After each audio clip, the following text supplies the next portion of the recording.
Okay, so here we are, all clamped up. So a decouple at the top there, which is just here. Boosters decouple there. These are the towers. Well, I said the tower. Not technically the tower, it's the clamp. But I'll call it that tower. Launch stability enhancer. And all 5 clamps released at the same time. Main engines before that, along with the boosters. And before that, the actual swing arm goes back on the umbilical tower. I'll call it EOX2. Means Orbital Experimental 2. It's still in the experimental, so it's on the experimental rocketry still. It's not fantastically reliable, although we haven't had any problems yet, but there's always a first time. So, what I wanted to do now, before I build it, which I forgot all about, was get some parachutes. I'm just going to check. Let's see if I've got any chutes. It's a good thing to start getting things back early as you can. But I'm going to need to fit 4 of these. I'm going to get the boosters back for the time being. I'm going to position those about there. If they take so much Delta V away, it hasn't. It's only taken a handful of Delta V away. So that's pretty good. Let's move that down to there. Just deselect those. Move that up to the top, so I want those automatically opening. So that's 11,416 meters per second. So that's good. I mean, you can't get any better than that. So I'll have to set these up with the... I won't bore you to death by showing you how to do that. As you know, actually, I'm assuming people know how to do that. Okay, so I'm going to save that. So it's going to take 43 days now. So the shoots do add quite a lot to the actual build time. So I'm going to set these up. So custom 1, custom 2. Once we have SCF, we have where's the bot? So a bot is already set up. So it should the 107s down, and it will decouple them. That's in case you have a flame on one of the boosters. So 1, and before arming the chutes. So I'm going to pop that on the arm, and you have to set these up. So right now, with target planet is Earth. That's fine. You can decrease the size or increase the size. Obviously, it adds the weight or decreases it, but it also decreases the amount of stress that these chutes can take the smaller they are. So these are main chutes. Let's go down to deploy. Deploying ground on ground contact. No, I can't see the point in doing that. Deploying ground contact. You already crashed if you hit the ground, so what's the point in having deployed a chute if you deploy a chute when you're on the ground? I suppose it's if you use them as a drug, like, or a braking chute once you're on the runway. So now you set up things like your main, use current craft mass, leave it on automatic, I always do. Then it's the pressure pre-deployment. This is pre-deployment, not an actual deployment. The deployment altitude is there, which is 700 meters, 0.7 kilometers. So I always set its altitude pre-deployment and then set, because it's only they're only boosters. So I'm going to set pre-deployment to 2 kilometers, so 2,000 meters. I'm going to set the full deployment to 1 kilometer, 1,000 meters. Click outside that box, then click apply to all symmetry counterparts. So that means all the other parts which you've added in the same symmetry will be given the same properties. If you click apply there, then it'll only apply to this chute. But I don't want to do that, so it'll be all of them. So when the mass of the craft was too high, and the parachutes have been set to the highest, that's fine. I'll go back out. I'm still getting these spheres appearing, but never mind. So you need to just check. So you just click on stage recovery's icon down here. My mouse pointer is green. So that's fine. Stage 3 is 3.4 meters per second. Recovery is 100%. So we won't highlight any of the parts. There we go. So all the boosters have actually come back. For some reason, stage recovery calculates the entire mass of the craft, even when it's actually simply because we've got it on the same stage here, rather than counting this where it decouples. But that's fine. So it's 3.4 meters a second on impact. So they'll probably drop into the ocean at 100% recovered, as we saw. So that's brilliant. That's cool. That's fine. So I'm going to save that. Oh my god, 62 days. Yeah, it's because they've increased the size of the parachutes to match what they needed to do. Exactly what the warning said.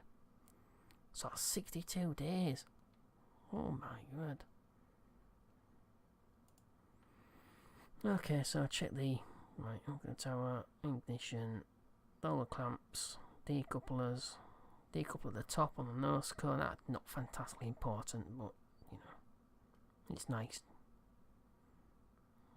And the chutes at the top, because I don't want those being used. These will drop when these decouples, so that'll be gone. That's all part of rail chutes. Alright, so that's 5 minutes and 40 seconds. This it better be. Just make sure. Yeah, 5 minutes and 40 seconds on the core stage. Core booster. Sustain it. Alright, I'll save it again. I like doing that. So I'm going to build it. I'm going to invest in some more personnel in the VAB as well. Because 62 days is just a tad too long. I've got other things to be getting on with as well. But yeah, eventually I'm going to remodel this, make this section thinner, so it looks like I can bring this out more to cover these boosters. But it seems to decouple okay, so we'll head back out, we'll build it, roll it out, head to the launch pad.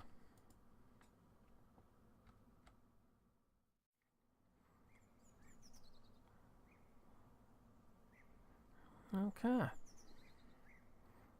think I might go into the mission control and just grab at least the low altitude sounding rocket contract as well. It just helps just pay for the launch.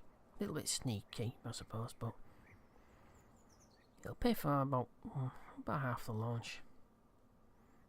So we've got no upgrade points. So I'm going to head and buy 10 of them. How these seems to be doing okay. It's only 100,000. I don't want to sort of waste too much money though. So that's 62 days, so I'll spend all of them in the VAB if it lets me. Thank you. Right, so what is it now? That's better. 49 days. That's not bad. Because it blows up on the pad, I'll have to build another one. Okay. Right, so go X2. I've got 17 hours for the launch pad to actually be reconditioned as well. Well, nearly 18, or 17 hours, and 17 and 3/4 hours, roughly. So once that's, I'm going to check this. So first I'm going to walk to completion of that. I was going to go and check the, so OX1, debris. So that's the booster. Yeah, that was a little bit of decoupled here, sort of like little mini tower that I had underneath the Sputnik globe. That's re-entering the Earth's atmosphere. So I'm just going to go into the tracking station. Let's get rid of that. That's fine, it'll carry on. So I'm going to tracking station. Okay, in the tracking station. Oh, it's a lot of debris. So I've got ESAT 1. So that started out with a set amount of electric charge. If it's used any of it up, look at that, it's almost perfect in line with the lunar.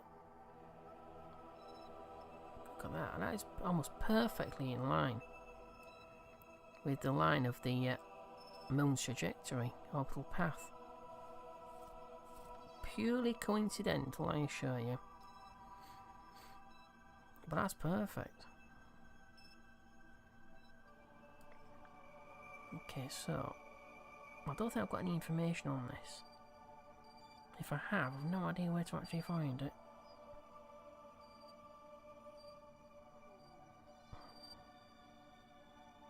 No, there's no information on the actual. Well, you got to have crew on board for tack life supports display to actually work. So I'm gonna have to load that part in. I'm gonna have to load that in. The crafting flight time is 17 hours. It's only 17 hours and 44 minutes. Which is obviously exactly the same. That's weird, that, isn't it? No, of course it's not weird, you Burke. What am I thinking of? I'm thinking it's a bit strange that it matches the same flight time. The flight time matches the same amount of time it took to recondition the actual. But it would do, wouldn't it? Right, let's head into the actual craft.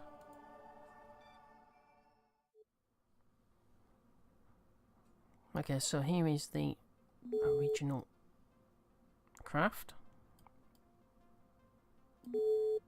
As you saw, it's used 27, 28. It's about 200 electric charge, so that's fine. It's 0.01, so that's only 17 hours, and it's used 200. That's brilliant. That's working fine. That's okay. But some silly thing has happened. For some reason, the contract didn't stipulate a new craft. So it's actually completed the contract. Optional Sputnik 2. Launch the Sputnik 2 probe into orbit. I will not carry on with another contract. That is just cheating. But that's the thing. If I've got two contracts that are almost identical, and I load in the next craft, I'm not going to be able to load the next craft, as in the original craft, because it'll complete the same contract again. So I have to be very careful of that. Either way, I'll just have to complete it regardless. Oh dear me. Never mind. That's what I was afraid of. So it's like historical progression contract pack isn't the same as historical contract pack, which is a separate contract. In that contract pack, it actually stipulated it had to be a new craft. Never mind. It might just be a bug. So I'm gonna head back. So it's going to be in orbit. Just check. How long it's got left. He's that one. Yeah, so the booster's actually decayed into orbit already. Decayed from orbit already. I think.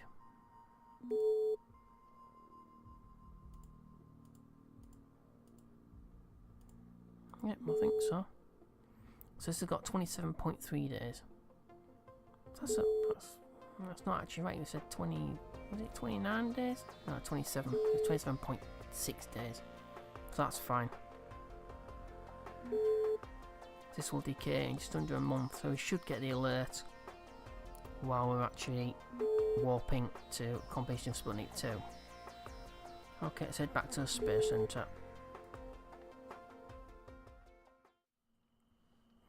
Okay, bit silly of me. I should have realised, because it's practically an identical mission. Practically. Not absolutely, but practically the same. I'll go back into mission contracts for a second. So I've got optional explore 1. Damn. So maybe I shouldn't have taken that contract until I actually checked the lecture. That was, yeah. But never mind. I'll take that. It's 310 kilometers. I need to get to 310 kilometers. But no, these are, so that's a point. That's an important note. Then don't go taking contracts if you want to go and check on something else. You know, especially these early sort of basic orbital missions, because you're gonna end up completing the actual contract you actually wanted to complete with another craft, which is probably you know, a bit of a silly thing for me to do. Should have realised that. Right, so I thought I just completed that. That's weird. Okay, let's warp to it. There we go. OX1 debris. That's debris. So that's entered the Earth's atmosphere. But that's only the debris. There we go. So that was Sputnik 1. So that's gone now. It's burnt upon re-entry.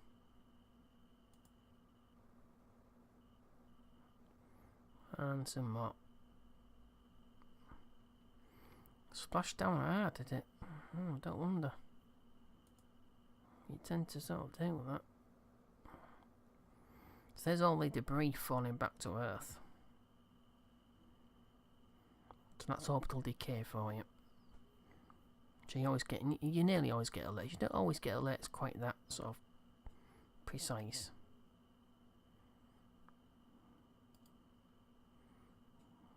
Alright, so let's roll this out. 1 day, 21 hours, 40 minutes and 11 seconds.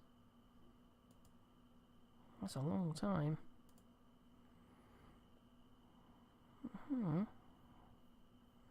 I've got 48 days to go, so I'm going to pass some more upgrade points. This time for the R&D building. About another 10. I've got plenty of money. So I'll do... put these on into the R&D building. I should bring that research time down. Yeah, 14 days. So from 38 down to 34. So that's 34 days plus another 70 days for basic construction. Let's wait for completion. 1 hour 21 day. Flipping it. One day 21 hours. So it's the 2nd of June 1953. Was slightly behind because it only took like 30 days. Slightly over 30 days to get Sputnik 2 from when Sputnik 1 went up. So slightly off there. Okay, let's go to launch.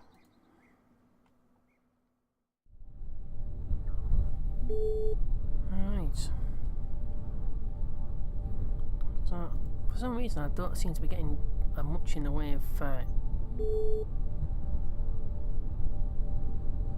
smoke effect from smoke screen. They all seem to be set up. The RD108 Kerbal's lower flame. Plume boundary. I shouldn't be doing this while I'm recording, but that's active. Power volume 0. Well, of course it will say 0 right now because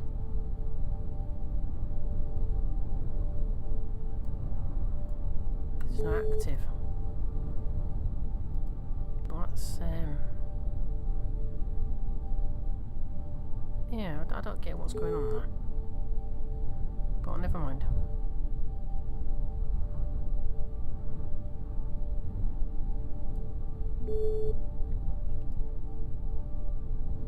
Right. Sounds like it's sitting a little bit too high on the pad as well, but never mind. So it's SAS is on, just to start with. 14,946 electric charge. KSP liquid oxygen, TP and TEB. Go to the map. Oh, that's a bit weird. No, I'm wrong, so OX1 probe hasn't.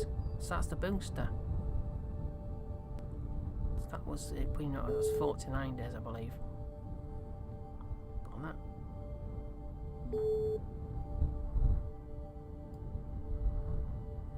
Following exactly the same line as the OX1 probe. The OX1 probe isn't ESAT.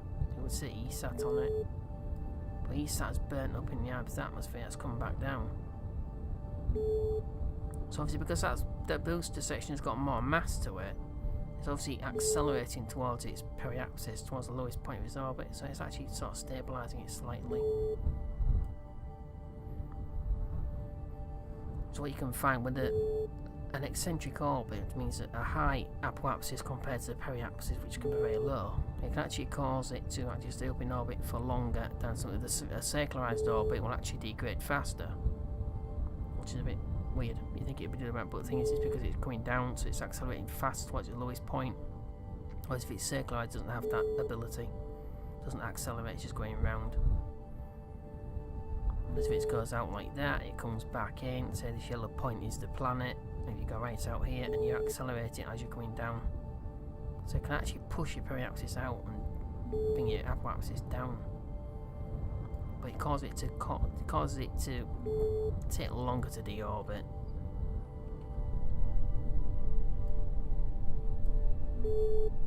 Let's move right out, 'cause it bloody loud last time. I don't want the clock, do I? Thank you. So let's hit roll first. And then I'll pitch over 25 degrees. Then about 10-15 kilometers I'll start to pitch over at 10 degrees. Or 5 degrees to start with, you know, just to ease it off. Just start off a little bit. Okay, so here we go. So it's 3, 2, 1. There we go. Yeah. So ignition in 3, 2, 1.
booster fell.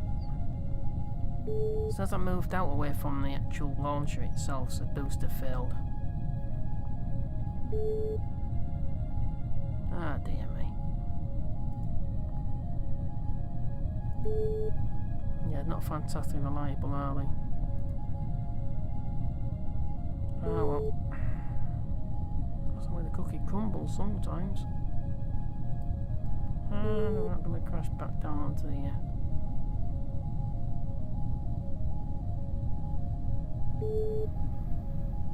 I believe the Sputnik 2 did actually fail twice. The actual launch failed twice. I believe I may be completely utterly wrong, but I believe I remember reading something about it failing twice before, and 2 other dogs. There was 3 dogs actually, and only Leica got to orbit. You saw in the description, she actually suffocated only a few hours after. It's actually supposed to actually suffocate. I know that there's no way it would have come back to Earth because it wasn't capable of sort of decoupling from the main rocket.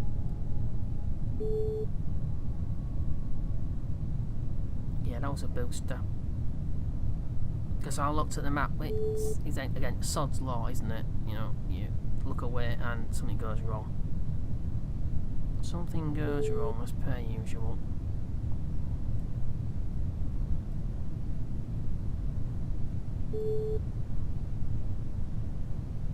I can't leave this scene.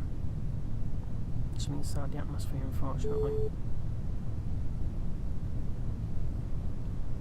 I've got SAS though.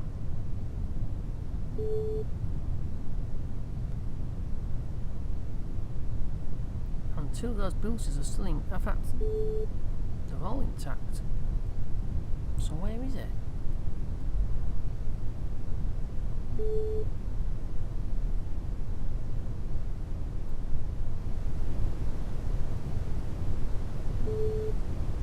Get something out of it.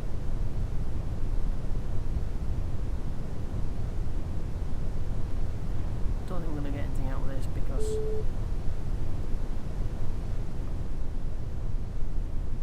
I did. Oh, here we go. Let's zoom out. Big bang.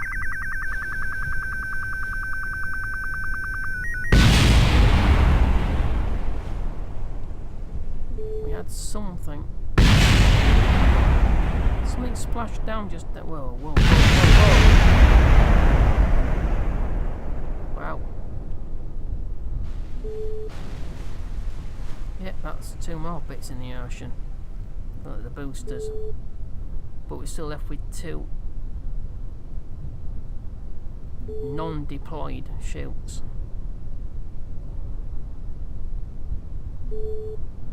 Or 2 undeployed ships. So 2 of them did actually deploy. So hopefully we got... Oh, here we go.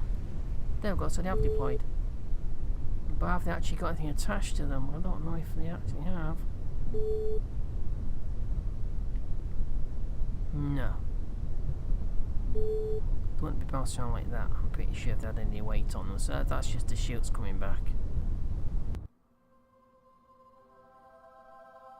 Yeah.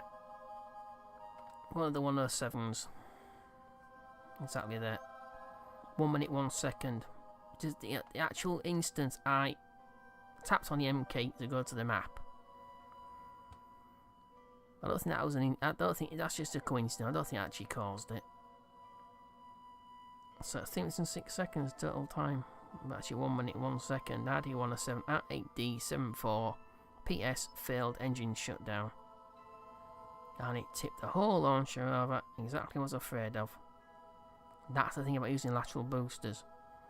Exactly what I said before when I was designing the sort of semi-orca style launcher. I don't like using... I really don't like using laterally attached boosters, whether it's SRBs or liquid boosters. Liquid boosters are easier to control because you shouldn't. I could have shut that down if I'd have seen it. I'd have shut it down, but I was in the map view.